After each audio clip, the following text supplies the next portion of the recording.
pala, galing kami ng mall, tapos naglalakad kami dyan sa tabi ng kalsada, pauwi rito. Ang grabing baho guys ng palibot or paligid.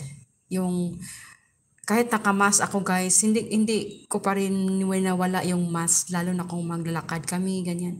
Kasi hindi naman mandatory na no, yung magsuot ka ng mask, pero nakakailangan din. Kailangan din, kunyari naglalakad ka, o 'di ba nakakatulong din siya yung paharurot yung mga sasakyan, ganyan. Tapos gaya dyan, mabaho yung yung singaw ng ating ilog. So, nakakatulong yung mask. Kahit ako ay nagmask, naamoy ko pa rin yung amoy ng ilog nung dumaan kami kahapon.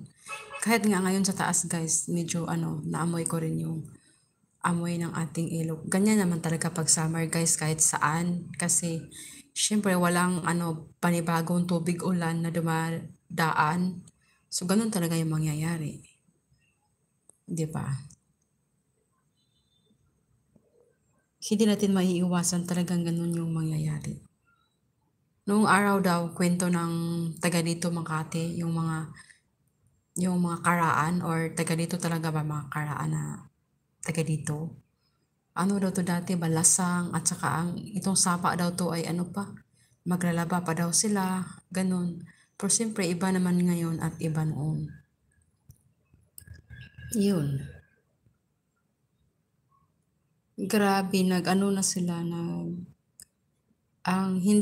parang hindi naman ang ilog, hindi yung water ba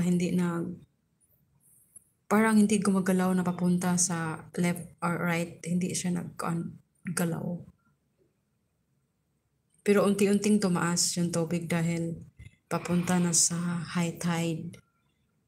Yan ang tubig lang yan dyan na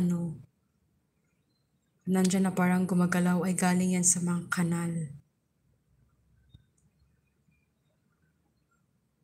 Grabe, oy, daming basura. OMG. Galing yan sila lahat sa kanal, guys. Yung mga ganyan yung itsura. Ganyan, iba-iba yung color. Parang may mga basura-basura. Lahat po yan ay galing sa kanal or sa mga gilid-gilid. Ganyan. Ganyan yung itsura niya. Ay, ano ba yung nag-reflex? What's that? Yung ko? Oh, it's my it's my shorts.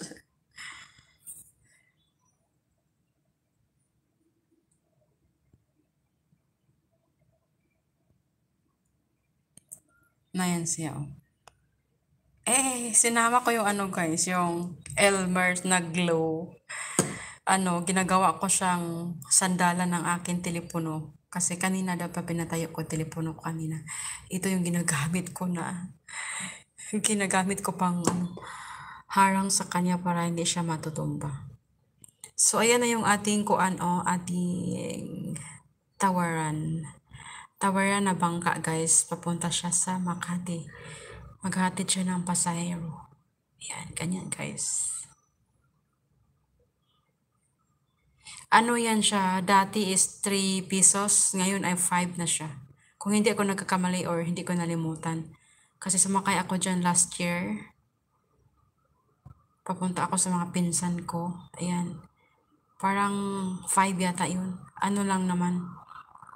2 peso lang naman ang taas. Delikado din kaya yan guys pag lalong-lalo na yung malakas ang tubig. Yan. Delikado din yan kasi yung agos ng tubig ba ay napakalakas din. Kahit sabihin pa natin na malapit lang yan, ay delikado din yan siya. Ayan, maraming mga pasahero kasi uwian na. Kasi mag alas 6 na 6 o'clock na yata insakto. Kaya yan. Tawid yan sila sa kabila. Medyo malayo-layo pa rin yung lakay ng mga pasahero dyan, guys, para magpunta sa dyan magpunta sa jeep. Medyo malayo-layo pa kasi na-try ko na yan dyan Hindi din malapit, malayo-layo pa. Ayan yung ating bangka or fishing boat. Ayan siya.